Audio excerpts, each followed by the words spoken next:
Welcome to a Canes Corner podcast, the Canes Corner podcast. In fact, I'm Adam Gold, and I'm at PNC Arena, and Hurricanes lost another hockey game. That's 2 in a row they have lost here at PNC Arena. 2 in a row in overtime, but on the bright side, didn't take us till 2 o'clock in the morning to lose this one. I know nobody wants to joke about this. Hurricanes behind in the series, 2-0, heading out on the road Monday and Wednesday in Florida. And then we'll be back here for a Game 5 on Friday. I say that confidently because I believe we will have a Game 5 on Friday. Not a lot separating these two teams, and we will get to it.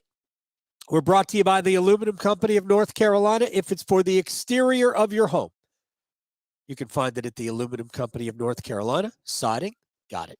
Roofing, got it. Windows, got it. Entry doors, storm doors, gutter helmets, got it all. AluminumCompany.com. Go check them out. Sammy Hanna and his crew do a great job. All right. I'm not setting any ground rules. I just want to make this very clear. I totally understand being angry, frustrated, all of that. But if you didn't watch, if you watch 2 games in which we've needed 5 different overtime periods, and you think anything other than, man, we could be up 2-0, they're just not. If that isn't your takeaway, then I just don't know if you really understand the vagaries of the sport. Florida was the better team in Game 1, deserved to win, and did. Yet, Carolina could have easily won. Didn't. I thought Carolina was the better team tonight. Could have easily won. Didn't. I don't know what else to say. There are elements that Florida has done significantly better than Carolina today, or in these 2 games. I think Florida has been, for the most part, a little bit better in the corners, a little bit better on the wall. I think they have had, I think Carolina has had a harder time at times getting pucks out of the zone. Here's the way I have viewed these 2 games. Game 1, there was only 1 period that looked like Carolina Hurricanes hockey. That doesn't mean Carolina didn't play well, but I think there was only 1 period that looked like Hurricanes hockey. The period where Carolina gets pucks behind Florida's defense, makes them turn their back to the ice, and they work the cycle off the forecheck. That was the 3rd period yesterday. Carolina got a goal out of it. We didn't really have extended stretches like that except for the first 12 minutes of the game. Carolina got 1 goal out of it. You needed to get more out of it. We thought maybe Jack Drury had scored and given us a second goal, but it didn't happen. It was clearly offside. We had 2 chalked off goals today in the first period. We were on pace for 6, but those were the only 2. So basically, because you don't even count the 2 minutes of the overtime, we have played 10 full periods of hockey. And really, for a period and a half, it looked like what Carolina wants to do. Why is that the case? You know what the number 1 culprit is? Florida. They're good. There's this sentiment going on out there that the Panthers are your garden variety 8 seed, and they ain't. If we ranked, forget about points or anything like that. If we ranked, honestly, who are the best players in this series as we were headed into the series, not who are the best players who are as we've played 2 games. Who are the best players in the series? I would think that number 1 would be Matthew Tkachuk. He is a Hart Trophy finalist, one of the 3 finalists for the MVP, or one of the finalists to be first runner-up to Connor McDavid. Matthew Tkachuk would be number 1. Alexander Barkov would be number 2. Any arguments here? Then, number 3, probably talking about Sebastian Aho, maybe Jacob Slavin would be in there as well.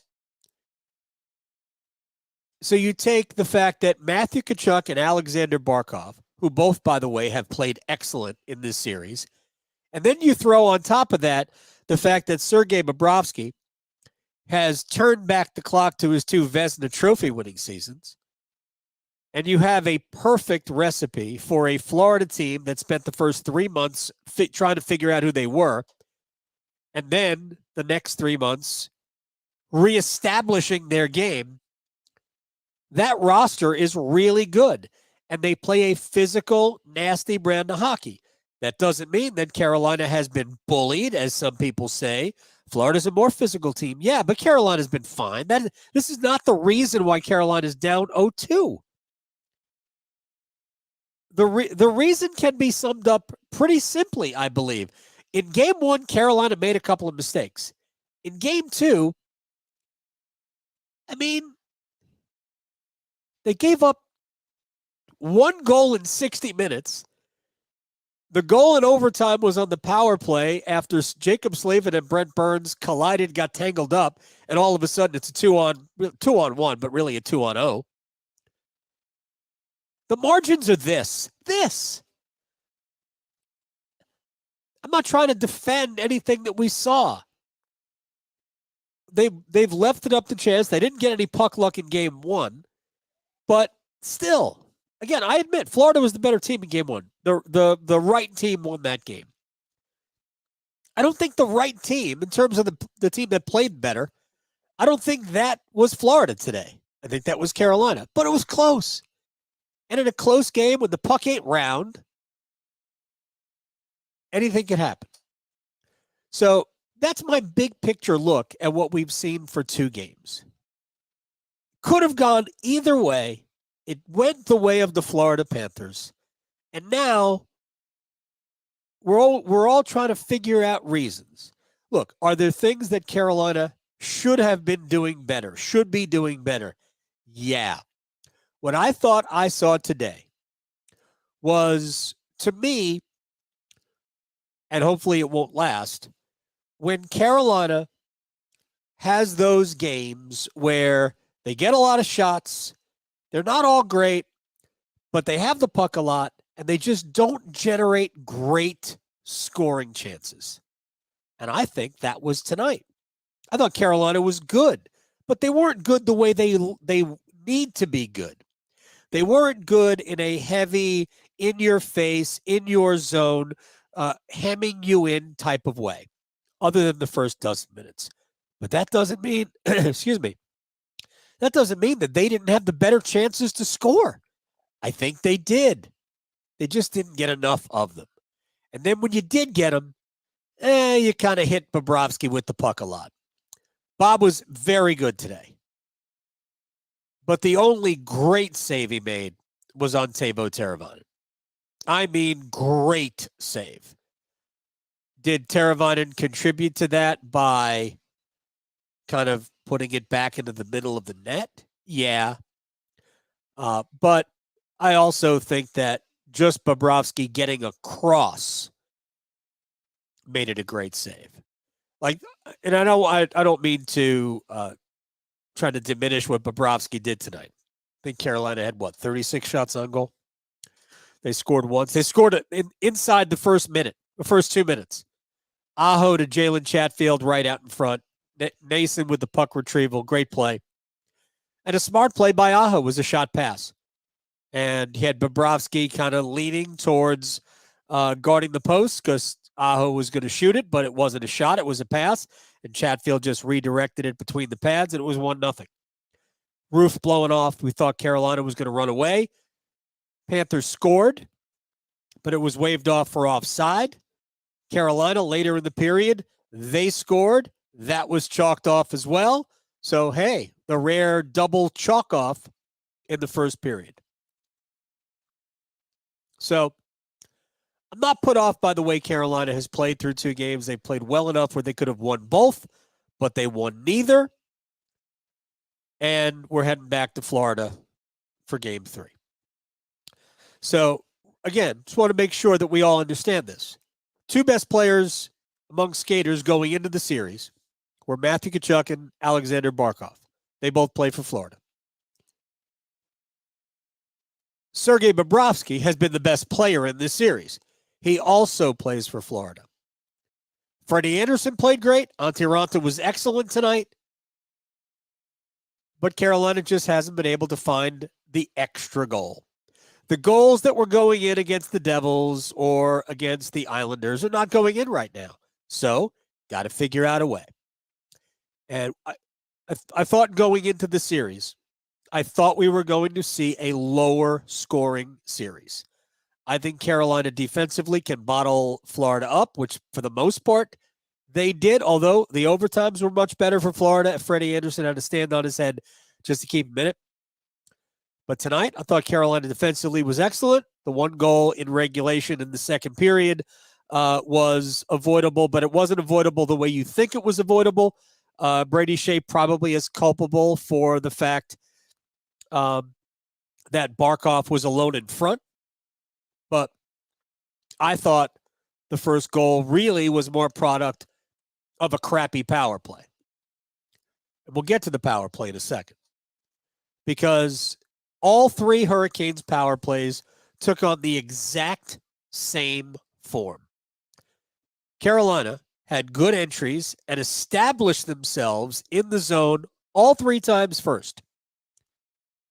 However, the passing on the power play was soft, and it was trying to be too cute. And because of that, once they lost control of the puck, it became very difficult to reestablish it. And I think that was the problem on all three power plays. And their second power play, I believe, in the second period, which did the exact same thing, ultimately led to Florida's first goal. And on that goal, Alexander Barkov was in the box.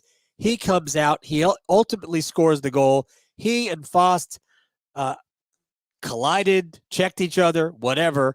They were on the left wall. The puck ends up going down into the corner, and Barkov kind of drifts over towards the net.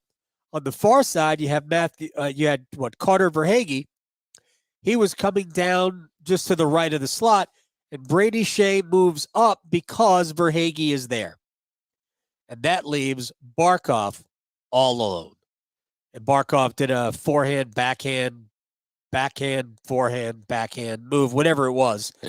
And Raanta bit on the first try or the first deke, and ultimately it was an easy shot for Barkov to make it 1-1. But that's all it was, 1-1. Carolina was better in the third, but their chances, they just didn't make enough of them. They had a real good chance with Jordan Staal. But again, the margins in this series are so slim that the games could have gone either way. And the exact same game could have given us different outcomes both times. And I'm pretty sure we're not sitting here screaming about this team can't do this team can't do that. So, have they done enough? Obviously not. It's 2-0 on the scoreboard for the Florida Panthers. But part of that is also Florida's really good. And I hope that everybody will figure that out by now. All right, let me go through a couple of other things. I do want to get to comments. So we'll kind of work them in here. Samuel, is this more on defensive mistakes or the offense drying up? I think it's the offense, to be honest. There were mistakes in game one, and they led to the 3 goals. You can often find mistakes that lead to goals. Sometimes they're forced, sometimes they're not. But yes, mistakes led to those 3 goals. There wasn't a defensive mistake or a puck management mistake that led to the regulation goal. That was simply Carolina not doing much with their power play, Barkov coming out of the box, and then I guess Carolina losing a defensive assignment, but I'm not even sure that's entirely on Brady Shea. Jesper Fast could have stayed with Barkov too, after they basically were fighting against the wall with each other. But again, they've only allowed 4 goals in 10 periods, so we can't really crow about the defense. The truth is that Carolina's only scored 3 goals in 10 periods, and they've had chances to score more. Some of that is Bobrovsky, who has been amazing, and some of that is bad luck and Carolina. It is what it is. Davis points out no net presence at all. I would say that is fairly accurate, but that doesn't mean Carolina's not trying. It does mean, I think, more often than not, because I don't think you would go through the Islanders series and the Devils series in which there was massive amounts of net front presence. I don't think you go through those series and then suddenly decide we don't have to do that. I think a lot of that is the way Florida is defending, and they seem to be collapsing in the middle, and especially on the power play, denying the low to high, from behind the net to the bumper. But there hasn't been a lot of that. They have forced Carolina to the outside, and there hasn't been a lot of net front, a lot of usable net front. There's also been a few deflections that have gone wide, and there have been a few missed tip-ins. There have been a couple of opportunities for long shots where there's somebody in front, and I think Jordan Staal yesterday just missed the deflection. I mean, these guys are. I watch them in practice when I come here for the morning skates, and Carolina's got a lot of players who are really good at it. Paul Stastny is as good as anybody. The best I've ever seen at it in a Hurricane sweater is Justin Williams. But Paul Stastny is amazing. And I think Jordan Staal is pretty good too. But they really haven't gotten a whole bunch of, any real puck luck at all.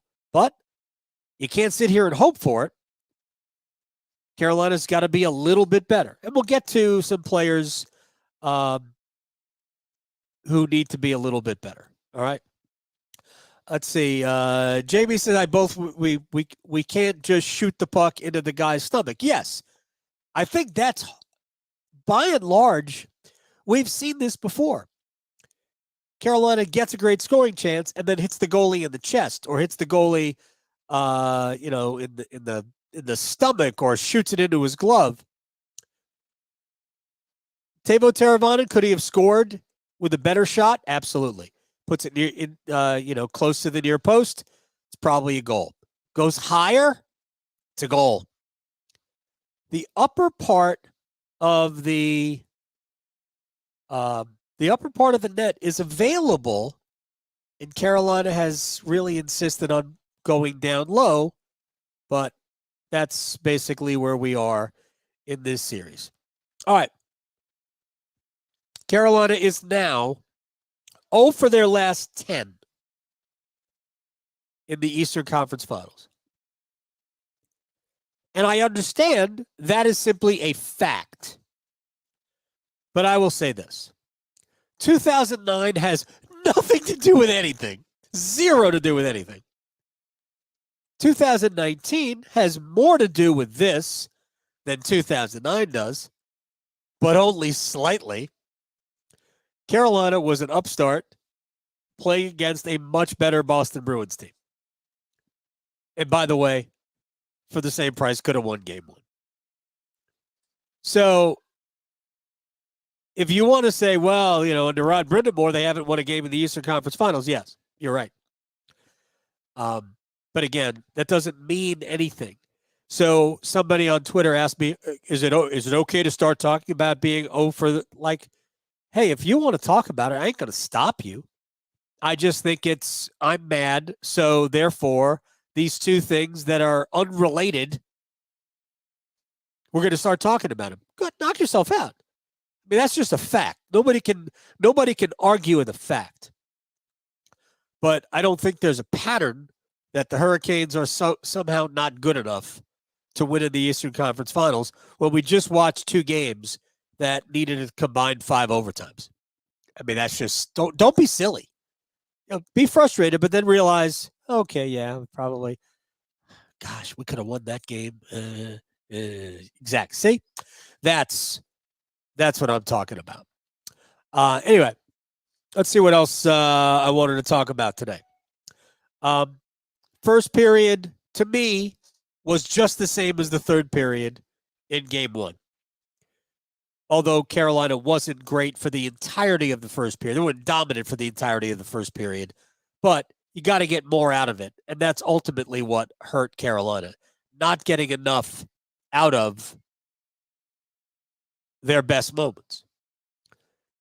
I mean, you needed to come away with a second goal. You had to come away with a second goal. We thought we had it when Jack Drury scored. And boy, 2-0 is so different, isn't it? So different. You're allowed the one indifferent defensive play. Again, I just keep getting back to the fact that there's the margins are so small. I'm not arguing. I'm not sitting here saying, man, we should be up. It was close enough where it's always going to be to, hey, who got a break? The game-winning goal on Thursday night, and I know we weren't here live because I wouldn't have been. The game-winning goal on Thursday night is really an unfortunate break. Burns tries to get it out, doesn't really get it out. Slavin tries to deflect the puck out. He doesn't get it. Sam Bennett does. Matthew Tkachuk does. Then with 12 seconds left in the fourth overtime, he beats Freddie Anderson over the shoulder, and that's that. So, look, Carolina can go to Florida and win. Just that simple. It's not like they haven't won in Florida. It's not like Florida is this world beater at home. They're not. They have been great on the road. They've been okay at home. But Carolina is going to have to get to more of their game. There are three players I want to talk about here in a second. Brian Ford asks, is Aho playing hurt? I mean, I don't know. I don't think so. I don't think he's playing hurt. I think Aho has been sporadically good. That first word ain't good, though. Sporadically. Because there are certain matchups that Rod Brindamore is generating. The Stahl line on the Barkov line hasn't really gone well for Carolina. Barkov has been very noticeable playing with Carter Verhaeghe, right? And Anthony Duclair. That line has been great. Stahl's done the best he can. Kokoniemi's line is going up against Sam Bennett, Matthew Tkachuk, and Nick Cousins. That line, I think that line has also been good for Florida. But the advantage that Carolina has to exploit is Aho, Jarvis, and Nason against Lundell, Luostarinen, and Reinhart. Those are good players. Those are not bad players. Those are good players that Florida puts out there. But that's the matchup Carolina has to dominate, and they haven't dominated it.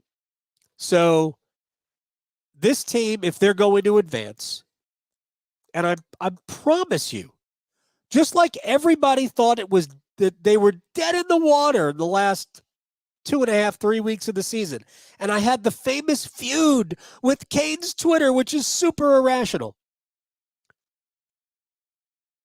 This team can go to Florida and win. They can win the game on Monday. You win that game on Monday, you go after Wednesday. You can win those games. These two games could have gone either way. Maybe they'll get blown out in Florida. I don't know. Maybe Freddie Anderson will suck in Florida. I don't know. Maybe Florida will just blow Carolina out of the water. Could happen. But don't act like you've not watched this team before. Carolina can go to Florida and win a game. And then let's see what happens. They're obviously going to have to do that. I mean, there are no guarantees. Could the Hurricanes get swept? Sure. They can get swept here. I think not most of you, I shouldn't say most of you because I don't think it is most of you. But there are some of you who think they will. Can't tell you you're wrong because we haven't seen it yet. So Sebastian Aho must give more. Produce more, not just give more. I think he's giving everything. But I just don't think he has gotten to his game. I was joking around during the game on Press Row. I wish somebody would punch Aho in the face because angry Aho is the best one. So let's see if somebody takes a liberty with Aho and gets his dander up as though he's a cat. Martin Necas. It's the same Martin Necas we have had for the last 20 games of the regular season. It's just not great. It's unfortunate. The start to Necas' season was so good and so promising. That Necas does not exist anymore. And Carolina needs that Martin Necas. You know, there will be some big picture discussions when the season is over, whether it's over next week or whether it's over next month. There will be some big picture discussions about Martin Necas, and we'll have them here. But for the time being, they just need more. We've seen some good things, right? We're not saying that he's been all bad, but for the first 60-ish games, Necas was basically 1 point per game. Let me bring out the numbers in the postseason, shall we? Let's look at it. Because I don't spend a lot of time staring at the numbers because, frankly, we haven't played enough games for the numbers to really matter, except this. Now 13 games, 7 points. Maybe, it's going to sound weird, maybe that's closer to what Necas really is. So there's a big picture discussion that has to happen about Marty. Maybe he's a $4 million player and not an $8 million player that he hopes to be. But we're going to have to see. He is being asked. This might be a more difficult matchup for him, playing with Stahl and Teravainen against Barkov, because it is such a difficult matchup really for Jordan. I'll be interested to see what happens in Florida if Paul Maurice decides to pair Barkov against Aho. Be interested to see, because it might be what Aho needs, and maybe Necas getting away from them, although probably go after him with the Tkachuk line, which is really the Sam Bennett line. And the other player I wanted to talk about briefly was Teuvo Teravainen, who wasn't good tonight. And for the most part, until I thought he got better in overtime, wasn't really good in game one. So I understand the questions asking about. I understand the questions about asking whether or not Teravainen should have played at all in the series. I mean, I think that's a fair question. I really do. I think it is a fair question. Carolina was playing so well, and typically Rod doesn't like to mess with the lineup when they're playing well. But the bottom line is, if Teravainen is ready to play, then Teuvo Teravainen is going to play. He's going to get in the lineup. Now, maybe Teravainen should play in a different role. If you want to say that, all right, bring him back, but don't mess with the first three lines, put him back on the fourth, bring him back to play the fourth line. Let Jack Drury continue where he was playing with Jordan Stahl and Martin Necas. And now you've got two guys who play not a similar game, but Drury is more of a two-way player. Not that Teravainen isn't either. I'm not trying to say that. But Drury isn't trying necessarily to create stuff. And Drury has been playing. Teravainen has not. I just think Turbo just hasn't been good. And do I think he'll come out of the lineup in Florida on Monday? No, I do not. Rod isn't going to do that. Just isn't. The talent, the Teravainen talent is too good. His track record in postseason games is too good. But he hasn't played well. And that is fair to point out. Necas, Turbo, Aho. Carolina has just a few game-changing offensive players. They've got those three. They've got Jarvis, who, again, I think has played very well. I have zero complaints about Seth Jarvis. Those are the players that must produce points. And in this series, I mean, Aho's got a couple of assists. Natchez has an assist. That's it. Where are the goals? So who has scored the goals in the playoff in these two games for Carolina? You've got Jarvis had the first one. Yes. Nason had the second one. Cool. Nason isn't one of my stars. And tonight, we had Jalen Chatfield. Was it a good play by Aho? Yeah. But Aho and Natchez and now Teravainen, you got to be on the score sheet. You have to score goals. And they've all had chances. Aho had two great chances to end the game in overtime. Now, one in overtime and one in regulation. In game one, didn't do it. I didn't think Aho had really good looks tonight. But that's my thought on that. You need more out of your star players. And they didn't get it. Because they don't have a ton of star players. I did see somebody say that Florida was way less talented than Carolina. Tell me you don't watch hockey without telling me you don't watch hockey. This Florida team is very, very good. Very good. They play a little bit of a harder game than Carolina does as well. But again, that doesn't mean that Carolina can't win it. Carolina needs to take advantage of Florida's defense. They have not done it. If they do that in Florida, they'll be fine. But they got to do it. And they also have to solve the goalie at the other end. Bobrovsky has been great. And that is where we are. Let's see if we have a couple of quick other comments that are worth trying to get out. Who starts game 3 in net? I think that's an easy call. I think that's Freddie Anderson. Nothing against Antti Ranta, but Freddie Anderson will get the net in Florida in game 3.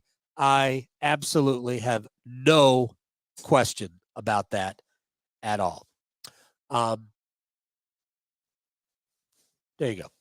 So that's that. We're brought to you by the Aluminum Company of North Carolina. If it's for the exterior of your home, you can find it at the Aluminum Company of North Carolina on Hamlin Road in Durham. No place like it. Sammy Hanna's crew do a great job. For a free no obligation estimate, get online, aluminumcompany.com. You can follow the Canes Corner podcast wherever you get your podcast. We're here on YouTube after every game, unless it ends at 2 a.m, in which case I'm going home so I can go to bed and not kill myself driving the next day. So, again, thank you for overtime being short. Wish we had won it, but the Hurricanes did not. And again, one more final closing thought. If you think that there is a lot separating these two teams, you're crazy. Even though Florida was the better team in game 1, Carolina could have won the game for the same price. Tonight, Carolina was the better team. Maybe slightly. Not even at the way they want to play. I think Carolina was the better team. But they didn't win. It's hockey. Let's go out. Let's be the worst team. Let's be a dramatically worse team in game 3 and win it. Anyway, we'll see everybody Wednesday night. Appreciate your time. And I'm Adam Gold. Give the subscribe button a gentle caress. And we'll see you next time. Okay? I think that's a fair